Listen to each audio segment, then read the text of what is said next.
너무 감사합니다. 정말 우리 찬양대 너무 잘하는 것 같아요. 이거 어떻게 표현할 수가 없어요. 네, 감사합니다. 오늘은 우리가 큰 감사의 날로 지키고 있습니다. 교회의 절기는 구약 성경에 나와 있는 우리 달력에 따르는 절기의 의미와 또 예수님의 생애를 따라가도록 구성되어 있습니다.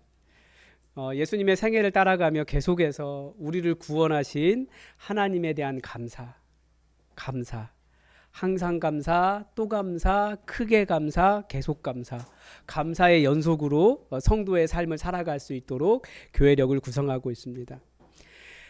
우리의 감사일은 그래서 한 해의 시작이기도 합니다. 그 이스라엘의 달력은 이 감사일, 대감사일로 큰 감사일로 한 해를 시작합니다. 그래서 6월절도 한 해이기 때문에 그러니까 봄에도 한번 그 민간으로는 그 봄에 새해가 시작되고 공식적으로는 긴 나팔을 불면서 이 추수감사절 절기에 다시 한 해가 시작하는 거예요. 그래서 한 해를 감사함으로 하나님께 주신 은혜를 세워가면서 감사를 시작합니다. 그래서 그때는 모든 일을 다 뒤로하고 다 함께 모여서 축제하는 거예요. 하나님께서 우리에게 이렇게 은혜 주신다, 은혜 주셨다, 은혜 주실 것이다. 오직 감사와 찬양과 감사의 예물로 하나님께 올려드리는 그런 예배의 큰 축제 날이었습니다. 그러니까 오직 하나님께 감사하는 날이었던 거죠.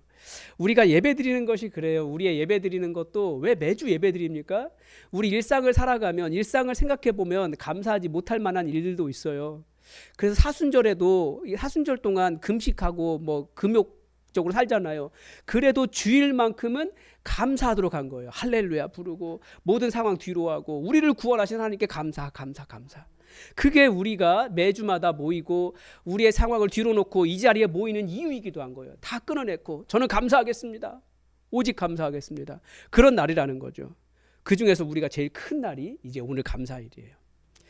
우리가 매달 월급을 받아서 생활하기 때문에 그때도 감사하지만 이렇게 모든 것을 결산하며 하나님께 감사하는 큰 감사의 날도 모일 필요가 있다. 성경은 우리에게 가르쳐 주는 것입니다. 그게 바로 오늘 추수감사절입니다. 교회력으로 추수감사절이 처음 시작되었던 것은 미국의 청교도들이 신앙의 자유를 찾아가서 아메리카 대륙에 가고 나서부터였습니다. 신앙의 자유를 찾아서 아메리카 대륙으로 갔는데 그 땅에 척박한 상황이었어요. 그래서 작은 배 타고 오는 중에 사람들이 죽었죠. 또 1년 동안 살아가는데 그 겨울 지나는데 또 죽었고 그러면서 또 주변의 위협들, 원주민들의 위협들 이런 것들 속에서 그들이 간신히 살아남았어요. 자기를 도와줬던 인디언들의 도움을 받아서 곡물을 수확하고 난 다음에 오직 하나님 감사합니다. 2사람이 죽었지만 한 사람이 태어나고 우리에게 신앙의 자유를 찾아올 수 있는 작은 배라도 주시고 그리고 이렇게 수확까지 하게 하시니 감사합니다. 그런 간절한 마음 가지고 하나님께 예물을 드린 날이 추수감사절의 시작이었습니다. 그래서 잘 보면 많은 사람들이 죽었기 때문에 오히려 원망할 것 같아요. 그들이 살던 삶의 터전을 떠났기 때문에 원망할 만한 것 같아요. 그들이 타고 온 배는 너무나 작았기에 너무나 힘들었지만 원망할 것 같아요. 그런데 남겨주신 모든 것이 작으면 작을수록 이렇게라도 살게 해주신 하나님 감사합니다. 이것이 하나님에 대한 감사였다라는 거예요. 추수감사절의 처음 의미. 생각해보면 제가 여러분들과 같이 이야기해보면 여러분들 마인드 속에는 최소한 1,500명 이상의 교회가 머릿속에 있더라고요. 네. 그래서 여러분들이 저에게 요구하는 것은 저에게 한 3,000명 이상이 되는 목회를 요구를 하시는 것 같아요. 그런데 뭐가 있습니까? 작아졌어도 이것도 감사한 거예요. 이렇게 살게 해주신 것이 감사한 거예요. 감사는 많은 것을 가진 사람보다 정말 너무 없어서 이렇게라도 살 수 있는 것이 하나님의 은혜입니다 라고 고백하는 자들이 하나님께 진정으로 드릴 수 있는 예배라는 거예요. 성경에 나오는 많은 사람들이 그렇습니다. 제가 그 중에서 정말 대단하다. 모든 사람이 다 그래요. 성경에 나오는 인물들이. 그 상황 자체는 감사할 만하지 않아요. 그런데 그런 상황에도 감사한 사람들이 성경에 나오는 믿음의 영웅들이거든요. 근데 그 중에서 제가 가장 존경하는 사람이 사실 이 다니엘이에요. 다니엘은 정말 감사하는 사람이었습니다. 저라면 과연 그런 상황에서 감사할 수 있을까? 그런 생각이 들 정도인데도 다니엘은 감사하기를 포기하지 않았던 사람이죠. 다니엘이 모든 상황이 평안했기 때문에 한가로워서 돌아보면서 하나님 감사합니다 이렇게 말한 사람이 아니었다라는 거예요. 다니엘의 감사를 한마디로 정의하면 목숨 걸고 감사였습니다. 실제로 목숨이 경각에 달려있는 상황이었어요. 그런데도 감사한 사람이에요. 우선 다니엘이 처해 있었던 상황을 한번 생각해 보십시오. 이스라엘이 여러 번 포로로 끌려갔는데 나라가 망해서 다니엘은 비교적 초기에 끌려갔던 사람이었습니다. 그것도 소년이었어요. 포로들 중에서 좀 집안 괜찮고 똑똑한 사람들 뽑아다가 왕의 교육을 받게 했고 왕이 주는 음식을 먹도록 했습니다. 그런데 말이 좋아 왕에게 선택받았고 왕의 좋은 음식을 먹는다라고 생각하겠지만 행복함이 없어요. 왜냐하면 다시 생각해보면 어린 시절부터 나라 망한 것을 봤어요. 그래서 끌려간 거예요. 가족과 헤어지고 고난과 눈물의 빵을 먹었던 사람이 다니엘이었더라는 거죠. 그렇지만 다니엘은 절대 하나님 믿기를 포기하지 않았습니다. 자신에게 살아계신 하나님 계셨다는 것을 알고 있는 거예요. 그래서 내가 다른 것 말고 하나님만 섬기겠다라고 하는 믿음의 지조를 지켜간 사람이었습니다. 얼마나 많이 힘들었겠습니까? 그래서 왕이 주는 음식 너무나 좋은 음식인데 저 그거 안 먹을래요. 저는 하나님의 말씀 따라 우리에게 주어진 정결한 음식만 먹겠습니다. 지켜간 거예요. 여러분 생각해보면 우리 시대가 그래요. 음식 먹는 게 뭐가 문제입니까? 제가 이제 저도 설교 시간 가끔 그런 얘기 하잖아요. 뭐 술과 담배가 무슨 문제냐, 그거 죄 아니다. 그렇지만 그 안에 뭐가 들어 있습니까? 내가 그걸 하지 않음으로써 나는 믿는 사람입니다라고 하는 그 뭐라고 할까요? 지조를 지켜가는 그게 있는 거예요. 그러니까 술과 담배가 문제가 있어서가 아니라 그 안에 우리의 믿음의 고백이 담겼기 때문에 그런 겁니다. 그러니까 이 다니엘이 너무나 좋은 왕의 음식을 얼마든지 먹을 수 있었지만 저는 율법 따라갈래요. 그러면서 믿음의 지조를 지켜갔기 때문에 수많은 사람들에게 어려움을 당했습니다. 그러니까 우리 시대의 신앙과는 많이 다르죠. 우리 시대는 우리 합리적인 생각에 다 똑똑해져서 합리적인 생각에 뭐 그게 뭐가 문제냐 그렇게 생각하지만 그게 유물론이에요. 다른 게 유물론이 아니고 우리는 모든 것이 가하지만 모든 것이 유익하지 않다라고 말하는 사람입니다. 가해요. 할 수 있어요. 그러나 모든 것이 유익한 것은 아니에요. 그 생활 속에서 우리는 살아가요. 그게 믿음의 자존심이죠. 그리스도인의 이 순수한 열정과 자부심을 이제는 그리스도인들조차도 왜 그렇게 신앙생활하느냐 꽉 막혔다 조롱하기도 합니다. 그렇지만 때로는 내가 하나님 있기 때문에 아니요 저 멈출게요. 그거 안 할게요. 라고 하는 결단 이것도 필요합니다. 왜 그렇습니까? 그 지난주에 우리 에스라 말씀 새벽에 묵상하는데 거기에 그 말이 나오더라고요. 너희는 여호와께 거룩한 자라. 우리가 하나님께 거룩한 자라고 하는 정체성 때문에 나 자신도 하나님께 거룩한 자고 내가 짊어지고 있는 예수 그리스도의 십자가도 거룩한 것이고 내가 다른 사람들에게 전달해야 되는 복음의 역사도 너무나 소중한 거예요. 그렇기 때문에 우리는 세상과 똑같이 다른 사람이 다 한다고 해서 가하다고 해서 하지 않고 믿음의 절개를 지켜가기 위해서 가하지 않습니다. 유익하지 않습니다. 라고 하는 것 속에서 믿음의 자존심을 지켜가는 사람들이라는 거예요. 그런데 이 일이 계속해서 다니엘에게 생명의 위협이 되었더라는 것입니다. 다니엘서에서 다니엘이 하나님께 감사의 제사를 드렸던 감사의 예배를 드렸던 경우가 감사라는 단어가 2번 나오는데요. 첫 번째 감사를 드렸던 때도 다니엘은 죽을 뻔했습니다. 어떤 상황이었냐면 느부갓네살 왕이 아침에 자고 일어났는데 자기가 꿈을 꿨어요. 근데 꿈이 굉장히 좀 뒤숭숭했나 봐요. 근데 문제는 이 왕이 꿈자리는 뒤숭숭했는데 어떤 꿈이었는지 기억을 못한 거예요. 그래서 그 당시에 똑똑하다는 사람들, 박사들, 그리고 좀 영험하다는 술객들 다 불러다가 내 꿈 맞춰봐라. 그리고 해석해봐라. 너네 똑똑하다며. 잘 안다며. 모르면 다 죽여버릴 거야. 이렇게 된 거예요. 아니 꿈은 자기가 꾸고 왜 다른 사람을 죽이려고 해요. 희한한 왕이에요. 그게 권력 있는 자들의 교만함이죠. 그래서 다 죽게 생긴 거예요. 다 못 맞추니까 왕의 근위대장에서 시켜서 지금 빨리 다 죽여버려. 그렇게 명령한 거예요. 그래서 왕의 근위대장이 열심히 아주 급하게 왕의 명령을 실천하려고 막 달려가고 있었어요. 다니엘이 그걸 딱 본 거예요. 그 다니엘이 왜 그렇게 급하게 가냐고. 그랬더니 이러이러해서 지금 다 죽이러 갑니다. 이렇게 된 거예요. 다니엘은 제가 만약에 다니엘이라면 어땠을까요? 저는 빨리 도망갔을 거예요. 그래서 다니엘은 도망가지 않았어요. 오히려 왕 앞으로 들어가서 저에게 시간을 주십시오. 그렇게 요청하고 나왔습니다. 그리고 집에 돌아와서 친구들에게 그 일을 알리고 하나님께 마음을 모아 기도했습니다. 우리에게 그 꿈을 알려주셔서 우리도 살게 해주시고 바벨론의 지혜자들도 함께 죽지 않게 해달라 구했습니다. 그랬더니 하나님께서 실제로 밤에 환상 중에 환상으로 다니엘에게 보여주셨습니다. 그 내용과 해석들도 가르쳐 주셨습니다. 그래서 그 해석을 들으니까 왕이 어떻게 합니까? 오히려 다니엘에게 엎드려 절했습니다. 왕이. 그리고 온갖 금은 부하를 주고 바벨론의 지혜자들을 죽이지 말라고 다시 명령했습니다. 이때 다니엘이 이것 때문에 하나님께 고백하는 거예요. 나의 조상들의 하나님이여, 주께서 이제 내게 지혜와 능력을 주시고 우리가 주께 구한 것을 내게 알게 하셨나이다. 내가 알게 하셨사오니 내가 주께 감사하고 주를 찬양하나이다. 여러분, 가끔 하나님은 어떤 사람의 기도는 잘 들어주시고 어떤 사람의 기도는 잘 안 들어주시지? 라고 하는 질문을 던지시지요. 네, 저만 그런 거 아닐 거라고 생각해요. 그런데 어떤 경우에 더 하나님께 더 많이 부어주실까요? 다니엘의 삶을 보세요. 감사했더니 하나님께서 그를 더 세워주신 거예요. 그러니까 자기에게 받은 것이 하나님으로부터 온 은혜인 줄 아는 사람에게 하나님께서 더 부어주십니다. 반대로 하나님께 다니엘이 내가 해결했다고 생각하지 않았어요. 내가 능력 있다고 말하지 않았어요. 오직 하나님께 감사했어요. 이 일을 행하신 분도 하나님, 알려주신 분도 하나님, 이 일을 이길 수 있도록 해주신 분도 하나님, 감사합니다. 알려주셔서 감사합니다. 살려주셔서 감사합니다. 이 감사가 있는 사람이 하나님께 더 많이 받는다라는 거예요.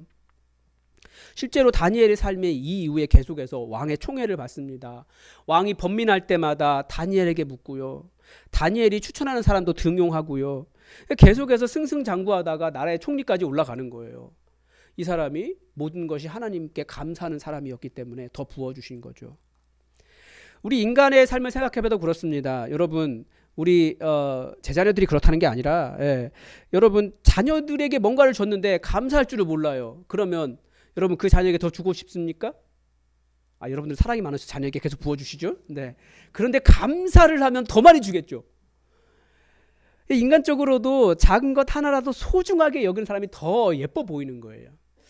제가 누군가에게 이렇게 호의를 베풀었는데 그 사람이 감사할 줄도 몰라요. 그러면 그 사람에게 다음에 뭔가 줍니까 안 줍니까? 안 줘요. 인간의 마음은. 하나님은 좋은 아버지시기 때문에 어떻게든지 좋은 것 주시려고 하시는 분이시기 때문에 계속해서 부어주시지만 하나님도 최소한 우리에게 뭔가를 주시면 주실 맛이 나셔야죠. 근데 감사할 줄도 모르고 당연하다 그러고 맨날 부족하다 그러고 불평불만에 쌓여있고 하나님 떠나려고 하고 그런 사람들에게 하나님께서 부어주시는 것은 사실은 먼 일이에요. 감사할 줄 알면 더 많이 부어주시고 더 감사한 사람이 될 수 있도록 그렇게 해주십니다. 그래서 지난주에 말씀에 그랬잖아요. 하나님께서 하나님 귀에 들린 대로 우리에게 행해 주신다고. 불평하고 불만 가지고 잘못된 방향으로 말하면 하나님께서 그거 들으시고 그대로 행하셔요. 반대 우리가 감사하고 우리가 미리 땡겨서 하나님께서 행하실 일들을 바라보면서 그 일 바라보면 하나님께서 그 일 행하신다라는 거예요. 그래서 여러분 항상 입에 감사를 달고 사시고 마음속에 항상 감사했으면 좋겠어요. 옆에 있는 사람들, 내게 주신 사람들, 오늘도 뭐라고 할 만한 사람들 다 어떻게 하라고요? 감사합니다 라고 말하는 거예요. 제가 식당 봉사 오늘 아침에 들어오면서도 그 생각이 들었습니다. 제가 이렇게 여러분들에게 식사를 대접하고 싶은데 제가 할 능력은 없고 이거 누가 해준다고 하지 않았으면 못했을 거예요. 그런데 죄송하지만 제가 돈은 냈지만 저 섬겨주신 분들이 계세요. 말을 했을 때 흔쾌하게 하겠다고. 주방 봉사가 힘들잖아요. 그런데 저보다 더 일찍 나오셔서 어제도 재료 다듬고 오늘도 저보다 더 일찍 나와서 막 하고 계시는 거예요. 제가 오는데 눈물이 나더라고요. 제가 이게 그분들이 섬겨주지 않으면 안 되는 거거든요. 그러니까 우리가 항상 감사해야 돼요. 식당에서 밥을 받을 때도 우리 봉사부원들이 다들 어떻게든지 좋은 건 먹이고 주려고 하기 때문에 여러분들이 감사한 마음을 가지든 그렇지 않든 항상 열심으로 봉사합니다. 그렇지만 감사한 마음을 표현하면 훨씬 더 그 일이 재미있고 힘이 나겠죠. 감사하지 않으면 정말 저렇게 수고하고도 불평불만하면 그러면 일을 할 만한 맛이 안 나는 거예요. 근데 사실 저 굉장히 감사한 일이거든요. 우리가 받는 것, 우리가 누리는 것, 그냥 되는 것 하나도 없습니다. 오직 감사. 예배 드릴 수 있음에 감사. 나랑 악수해줘서 감사. 없던 것 생겨서 감사. 교회에 올 수 있어서 감사. 섬길 수 있어서 감사. 아이들 돌아다니는 교회에서 감사. 청년들이 보여서도 감사. 추수감사절 장식 있어서도 감사. 우리 찬양 때 너무나 아름답게 찬양해 줘서 감사. 섬겨줘서 감사. 감사해요. 제가 여기서 말하는 이 모든 것들은 다들 우리 성도들이 상처받은 이야기들이에요. 교회 오고 싶은데 올 수가 없어요. 어떤 분들은. 올 수 있는 거 감사한 일이에요. 그래서 그런 분들은 교회 한 번씩 올 때마다 너무나 감사하거든요. 근데 반대로 어떤 분들은 왜 자주 안 보이고 이때밖에 안 와 이렇게 말하기도 한다라는 거예요. 감사해야 될 일이에요. 이렇게 그러니까 모든 것이 감사라는 거죠. 그래서 감사합니다. 입에 달고 사십시오. 그러니까 오늘도 혹시 여러분 옆에 있는 사람에게 불평과 불만 있으십니까? 내가 한마디 해야지 하는 생각되는 사람 있으십니까? 어떻게 이야기하라고요? 내가 따끔하게 가르쳐서 야단을 쳐서 내가 가르치겠어 라고 말하지 말고 내 옆에 있어줘서 감사합니다. 나랑 악수해줘서 감사합니다. 여러분 저 진짜 감사하거든요. 저랑 악수 안 해주실 것 같은 분들이 가끔 악수해 주셔서 저를 보고 웃어주셔서 감사합니다. 감사해요. 감사. 특히 누구? 우리 배우자. 배우자는 항상 우리가 너무나 사실 감사한 사람인데 우리가 항상 감사를 가장 많이 잊고 사는 사람들이 배우자예요. 뭐라고 하고 가르치려고 하지 말고 감사하시라는 거예요. 존재 자체가 감사하는 거예요. 누가 내 옆에 있어 주겠습니까? 나이가 지날수록. 감사합니다. 감사한 거예요. 그래서 여러분 또 뭐 매일 만나는 사람 선생님이고 뭐 경비원이고 지나가는 사람에게라도 제 옆에 계셔 주셔서 감사합니다. 감사합니다. 감사합니다. 그 감사를 입에 달고 사십시오. 하나님께서 진짜 감사한 인생으로 계속해서 인도해 가십니다. 목숨 걸고 하는 일이라는 거예요. 감사는. 감사할 만한 상황이어서가 아니라.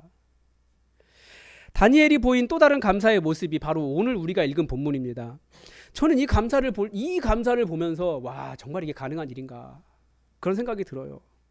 정말 부끄럽고 이게 진짜 감사구나를 알았습니다. 이 왕이 바뀌었습니다. 다리오라는 왕이 세워졌어요. 그러니까 한 20년쯤 지난 거예요. 근데 이 다니엘이라고 하는 왕은 새로 세워지고 난 다음에 한 2년 정도 내전을 겪었습니다. 그리고 왕이 다 되고 난 다음에 그 6장 1절에 보면 다리오가 자기 뜻대로 고관들을 세우려고 했습니다. 근데 이것도 쉽지가 않아요. 내전을 다 정복했지만 왕이 하고 싶은 대로 할 수가 없는 상황이었어요. 그래서 총리를 셋을 두었는데 그 중에서 다니엘이 제일 잘하니까 다니엘을 가장 으뜸 가는 총리로 세우려고 했습니다. 그랬더니 주변에 있는 사람들이 난리가 난 거예요. 그래서 다니엘을 총리로 세우지 못하려고 다니엘의 흠을 찾기 시작한 거죠. 허물을. 여자 문제가 없나? 혹은 뭐 돈 비리가 없나? 혹은 뭐 다른 거 없나? 계속 뒤졌는데 안 나오는 거예요. 그러니까 왕은 총리로 다니엘을 세우려고 하지만 이 대신들이 마음에 안 드는 거죠. 그래서 자기들이 모여가지고 법을 만들었어요. 왕과 관계없이 다니엘만 빼고 지금부터 30일 동안 왕 이외에 다른 신이나 다른 것에게 무엇인가를 구하는 사람은 사자굴에 던져 넣어서 죽입시다라고 하는 법을 만들어서 왕 앞에 가져가서 우리가 다 토의해서 만들었으니 당신 도장 찍으십시오 이렇게 한 거예요. 왕이 얼마나 힘이 없었는지 알 수 있죠. 왕이 어떻게 합니까? 그러니까 도장 찍은 거예요. 문제는 그래서 왕이 사랑하는 다니엘이 여기에 걸리게 생긴 거죠. 얼마나 악이 의의 가면을 쓰고 있는지 알 수 있어요. 오늘 본문 마지막 10절은 무슨 내용입니까? 다니엘이 이 조서에 왕의 도장이 찍힌 것을 알고도, 그러니까 알고도 다른 신에게 기도하거나 구하면 죽는다는 것을 알고도 자기 집에 들어가 윗방에 올라가서 오히려 창문을 더 활짝 열어놓고 전에 하던 대로 하루 3번씩 무릎을 꿇고 기도하며 하나님께 감사했다라고 되어 있습니다. 아니 뭐가 감사합니까? 지금 죽게 생겼는데. 그런데도 더 보란 듯이 기도하고 하나님께 감사했다라는 거예요. 그 충신인 척하는 간신들이 자신들의 예상대로 되었다. 드디어 저놈이 빠졌다. 함정에 걸려들었다 생각하며 성공했다라고 생각할 거예요. 드디어 다니엘을 없앨 수 있게 되었다라고 생각할 거예요. 사람들이 지켜보고 있었거든요. 그래서 11절에 보면 그 무리들이 모여서 다니엘이 자기 하나님 앞에 기도하는 것을 발견했다라고 되어 있어요. 그러니까 자기들이 기다리고 있었고 딱 걸렸다라는 거예요. 그래서 다니엘이 사자굴에 던져졌습니다. 여기서 사자굴에서 어떻게 됐는지 우리는 다 알아요. 그것 말고 다니엘은 하나님께 기도하면 죽는다라는 것을 알았습니다. 하나님께 감사해도 죽는다라는 것을 알았습니다. 사자의 밥이 되어 온몸이 찢겨 죽을 것도 알았습니다. 그를 잡으려고 사람들이 자신의 집을 주시하고 있는 것도 알았습니다.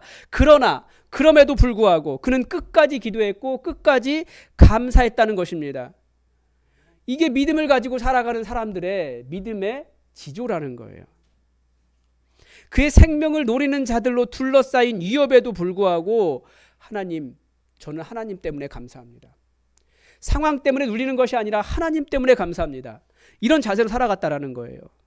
하나님을 믿는다는 것은 그래서 목숨까지 내놓고 감사하기 위해 순교를 각오하는 것이죠.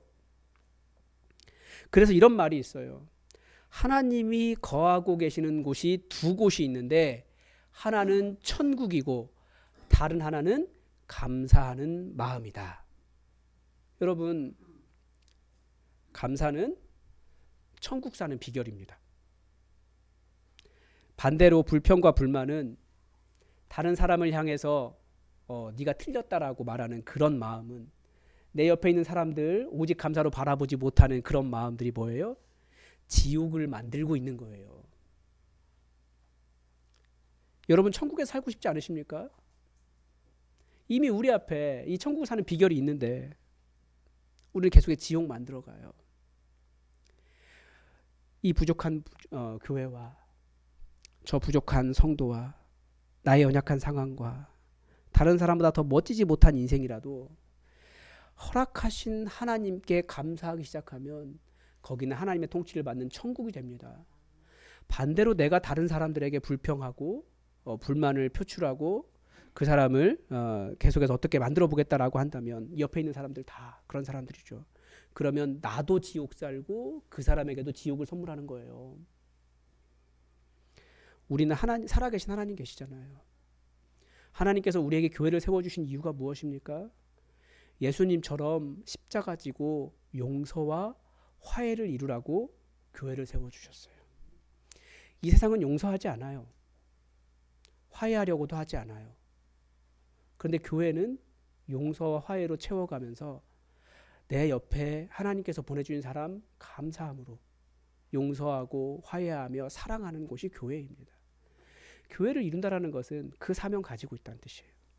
그래서 여러분, 우리가 나도 천국 살아가고 다른 사람에게도 천국을 선물할 수 있도록 어떠한 상황 속에서라도 오직 감사하겠다고, 죽을 만한 상황이 온다 할지라도 오직 감사하겠다고 그렇게 믿음의 결단을 하며 여러분의 삶을 감사로 채워갈 수 있기를 바랍니다.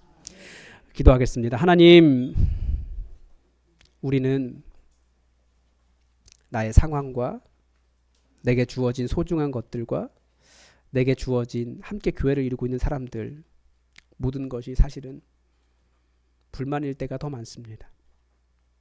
내가 받은 하나님의 크신 사랑과 용서를 잊어버리고 천국 살기를 포기하며 원망과 불평으로 우리 삶을 채워가기도 합니다. 하나님, 다니엘이 분명히 죽을 줄 알고도 하나님께 감사하며 하나님의 얼굴을 구했듯이 우리도 내가 죽을 것 같은 상황, 절대 이해할 수, 인정할 수도 없는 상황 속에서라도 더욱더 보란듯이 하나님을 찬양하고 기도하며 감사를 우리 삶에 채워서 이 세상이 알지 못하는 진정한 천국 살아갈 수 있도록 주의 성령으로 인도하여 주시옵소서. 우리 여러 가지 상황이 있지만 하나님께 오직 감사로 나아가는 자들이 승리할 수 있도록 인도하심을 믿으며 예수 그리스도의 이름으로 기도드립니다. 아멘. 우리 찬송가 592장으로 말씀을 주신 하나님께 찬양 올려드리겠습니다.